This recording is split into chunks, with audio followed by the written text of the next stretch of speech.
Merci de rester fidèle au programme d'Africa News et à cette émission consacrée à l'actualité du football. Bienvenue dans Football Planète. Les titres, c'est tout de suite. Ligue africaine des champions, le futur vainqueur sera égyptien ou marocain. Al-Ahli du Caire, Wydad de Casablanca, Raja de Casablanca, Zamalek du Caire, ce sont les affiches des demi-finales de cette compétition. La succession du double tenant, l'Espérance de Tunis, a été ouverte par le Zamalek malgré une défaite 1-0 à Rades vendredi. Au sommaire également, la Côte d'Ivoire qui tient son nouveau sélectionneur. Patrice Baumel a été choisi pour remplacer Ibrahim Kamara sur le banc des éléphants. L'ancien adjoint d'Hervé Renard devrait paraphrer un contrat d'1 an avec obligation de qualifier l'équipe à la CAN 2021.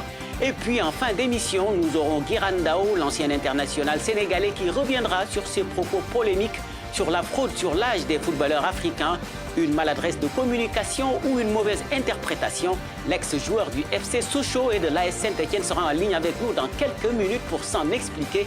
Une petite virgule et on développe tout ça. Salut à toutes et à tous. L'Égypte ou le Maroc, le Caire ou Casablanca, la Ligue africaine des champions 2020 prendra l'une de ces deux directions et pour cause. Les demi-finales du tournoi opposeront 4 clubs des deux villes. Al-Ahli du Caire fera face au Wydad de Casablanca, tandis que le Raja de Casablanca défiera le Zamalek du Caire en 2 manches. Le Zamalek qui a créé la sensation en éliminant les doubles tenants du titre, les Tunisiens de l'Espérance de Tunis. Les 100 et or ont surtout payé leur dérapage à la fin du match aller qui leur a valu de lourdes sanctions de la part de la CAF. L'heure des regrets puisqu'ils se sont imposés 1-0, mais insuffisant pour remonter le handicap de 2 buts.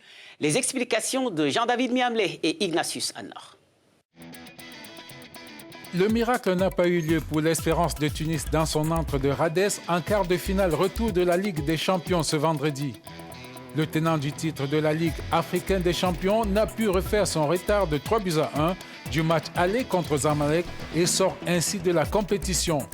Devant son public, les 100 et or l'ont néanmoins emporté par 1-0 devant Zamalek du Caire. Un but matinal dès la 5e minute grâce à un pénalty rageur de Bilal Ben Saha.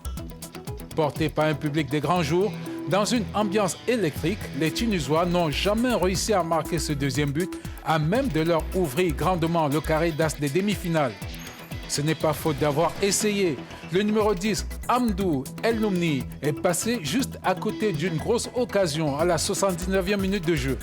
Mais il en fallait plus pour ébranler des Égyptiens concentrés, robustes et rompus à des épreuves difficiles. Au bout du temps réglementaire, Espérance l'a emporté par 1-0. Mais c'est Zamalek qui passe en demi grâce au score de 3-2 sur l'ensemble des 2 matchs. Le Zamalek qui ouvre donc la succession de l'Espérance de Tunis. Dans les autres matchs, pas non plus de renversement de situation. Battu 2-0 à l'aller, le TP Mazembe est tombé devant le Raja de Casablanca malgré sa victoire 1-0 à domicile. Même scénario pour l'Étoile sportive du Sahel, sorti malgré son succès 1-0 par le Wydad AC. Victorieux 2-0 à l'aller, idem pour les Mamelodi Sundowns qui ont concédé le nul, 1 but partout à domicile devant Al-Ahli, vainqueur 2-0 de la première manche. Je rappelle que les matchs allés des demi-finales de cette Ligue des Champions se joueront entre le 1er et le 2 mai prochain. Parlons de la Coupe de la CAF et le carton plein pour le Maroc avec les qualifications de la RS Berkane et de Hassania Agadir qui ont sorti respectivement Al-Masri et Al-Nasr Benghazi 3-2 et 7-0. C'est le cumul des scores des 2 manches.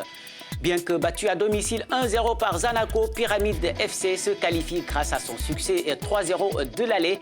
Le tableau des demi-finales est complété par Oroya AC de Guinée qui a écarté Enyimba du Nigeria grâce à son succès 2-0 à Conakry. Les 2 équipes avaient fait match nul, 1 but partout à l'aller. Et voici justement les affiches des demi-finales de cette Coupe de la CAF avec une certitude, il y aura au moins un club marocain en finale puisque l'une des 2 affiches mettra aux prises la RS Berkane et Hassania Agadir. La seconde opposera Pyramide FC à Oroya, match programmé le 3 mai prochain. On change de chapitre pour parler de la Côte d'Ivoire. Il aura la lourde mission de qualifier les éléphants à la prochaine Coupe d'Afrique des Nations. Patrice Baumel est le nouveau sélectionneur de l'équipe nationale ivoirienne. Le technicien français succède à Ibrahim Kamara et retrouve une équipe qu'il connaît bien pour avoir été adjoint d'Hervé Renard avec qui il a remporté la CAN 2015. Un passé qui a largement d'ailleurs joué dans le choix de la fédération ivoirienne, comme l'a expliqué le premier vice-président Sori Diabaté lors de l'annonce de la nouvelle mercredi. Il faut savoir que quand Hervé Renard a décidé de partir en 2015, nous avons fait la promesse, nous avons sollicité Patrice Broumel pour continuer l'aventure avec nous. Mais en 2015 déjà, pour nous, il fallait continuer le travail qui avait été entrepris avec Hervé Renard. Et quand nous regardons le contexte actuel, nous nous sommes dit il faut prendre quelqu'un qui connaît la maison. Et quelqu'un qui a aussi une vision qui est proche de la nôtre. Il s'agit de reconstruire une équipe en intégrant des jeunes joueurs, en intégrant des joueurs qui arrivent. Et Patrice Broumel, avec Hervé Renard, nous a montré qu'il avait cette capacité. Il y a deux matchs extrêmement importants. Si nous faisions le choix d'un entraîneur qui arrive, qui ne connaît pas l'Afrique, qui ne connaît pas nos réalités, qui ne connaît pas le groupe, nous pensons honnêtement qu'il aurait du mal à s'adapter. Ce ne sont pas les entraîneurs de renom qui ont manqué, ceux qui nous ont approchés. Mais nous avons fait le choix de la prudence et le choix de la continuité, de choisir quelqu'un qui soit capable de mener ce groupe où nous le souhaitons. Et le temps presse donc pour le nouveau boss des éléphants qui sont dans l'impératif de réaliser de bonnes performances face aux Malgaches. Les Baréas qui sont leaders de leur groupe avec 3 longueurs d'avance à un peu moins de 3 semaines de la première manche de leur double confrontation. Je vous le disais en titre, il y a environ une dizaine de jours, Guiran Ndao a suscité la polémique en évoquant une pratique assez courante dans le monde sportif, la fraude sur l'âge. Dans un entretien avec un média sénégalais, l'ancien international sénégalais avait notamment avoué avoir diminué son âge et dénoncé la pratique, ce qui lui a valu de nombreuses critiques. Alors, pour en savoir un peu plus, il est justement en ligne avec nous. Merci de nous accorder en tout cas cette interview, Guiran. Alors, beaucoup de gens ont été choqués par vos propos. D'aucuns se sont même demandé pourquoi maintenant. Je vous repose la même question. Écoutez, je pense que certains passages de mes propos ont été mal interprétés ou je me suis mal exprimé. En fait, j'ai répondu à une question en utilisant comme exemple pour simplifier. Je voulais juste dire qu'on pouvait gagner davantage en accordant les mêmes chances à tous les jeunes, chances que beaucoup n'ont pas eues à notre époque. Pendant longtemps, on nous a fait croire qu'il fallait qu'on diminue notre âge pour pouvoir avoir une chance d'évoluer à l'étranger. Il fallait beaucoup d'années et souvent perdues pour enfin avoir un contrat professionnel. Donc je disais cela juste pour qu'on puisse aider les jeunes, non seulement leur permettre d'avoir des extraits de naissance le plus tôt possible, mais également leur permettre de jouer avec leur âge réel. Alors, dans vos propos, vous affirmez que 99% des joueurs africains sont concernés. N'est-ce pas exagéré quand même? Mais lorsque j'ai dit 99%, vraiment c'était juste une façon de parler. Si les gens en sont choqués, je suis vraiment désolé et je me présente mes excuses à tout le monde. Je n'étais pas animé pour une volonté de nuire. Mais une chose est claire, c'est que la pratique était courante à certaines époques par le fait de difficultés au niveau de l'état civil. Donc, je voulais seulement attirer l'attention des gens et leur dire qu'il y a des efforts qui sont en train de faire. Il faut donc les encourager et lutter contre la fraude sur l'âge qui peut causer un préjudice aux jeunes joueurs qui rêvent de jouer en Europe.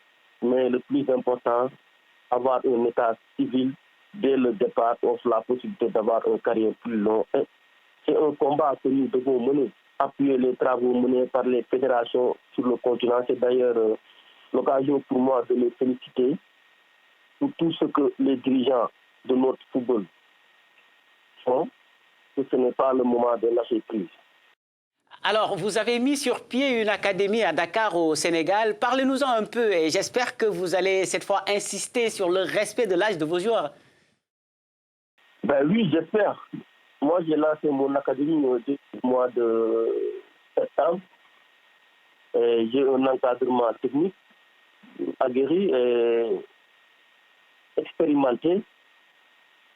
J'ai un nombre de jours entre 20 et 25 jours.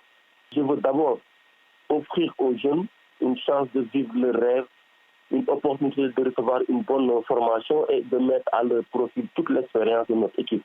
parce que toute ma vie, j'ai joué au foot. Depuis petit, j'ai toujours rêvé de jouer au foot.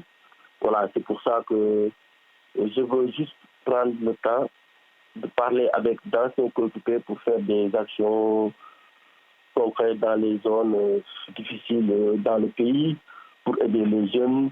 C'est l'occasion de remercier tous les anciens joueurs qui m'ont appelé dernièrement pour apporter des critiques concrétives. Et ça, c'est important, quoi. Voilà, merci beaucoup Guiran pour ces éclairages et bonne chance pour la suite avec l'Académie. Merci beaucoup, merci. C'était donc Guiran Ndao, ancien international sénégalais. Et parlons maintenant des Jeux Olympiques de l'été prochain. C'est ce mardi qu'on connaîtra l'équipe qui représentera l'Afrique au tournoi féminin. Et la plus proche pour l'instant, c'est celle du Cameroun. Les Lions qui ont pris une petite option devant la Zambie lors de l'acte 1 du dernier tour des éliminatoires disputé jeudi dernier à Yaoundé. Un match spectaculaire qui s'est soldé par une victoire 3-2 grâce à des réalisations d'Ayaran Chout-Njoya et Aboudi Ongene, auteur d'un doublé. Côté zambien, les 2 buts ont été inscrits par Grace Chanda. Je rappelle que le vainqueur sera qualifié directement pour Tokyo, tandis que le perdant passera par un tour de barrage. Coup d'envoi à 14h GMT. Et c'est la fin de cette émission. Grand merci aux équipes techniques et de la production qui m'ont accompagné dans la réalisation. L'information se poursuit sur Africa News et africanews.com. Je vous souhaite une excellente semaine. Au revoir.